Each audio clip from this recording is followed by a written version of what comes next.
देशभरात आजपासून भाजपच्या वतीने तिरंगा रॅलीचं आयोजन करण्यात आले। तर सैनिकांचं मनोबल वाढवण्यासाठी तिरंगा रॅलीचं आयोजन करण्यात आलेलं आहे। आजपासून 11 दिवस देशभरात तिरंगा रॅलीचं आयोजन करण्यात आले।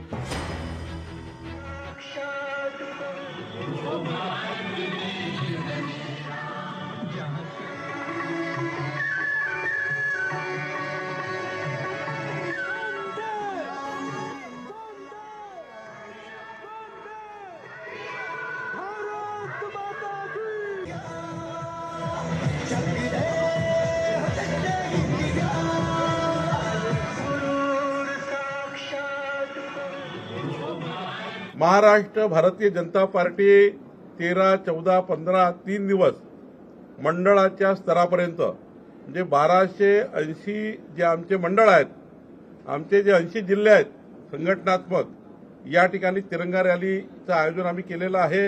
या ठिकाणी सैनिकांनी जे काही कार्य या ठिकाणी मोठं योगदान या ठिकाणी दिलेलं आहे देशाकरता, खऱ्या अर्थाने काही सैनिक मारलेही गेले आहेत, त्यामुळं शहीद झाले आहेत।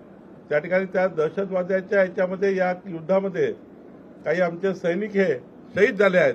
त्या शहीदांना श्रद्धांजली आणि या देशामध्ये संपूर्ण सैनिकाच्या पाठीशी भारत देश आहे, याकरता तिरंगा यात्रेचं आयोजन आम्ही केलेलं आहे। लोकशाही मराठी ऐका, पहा, जागरूक रहा।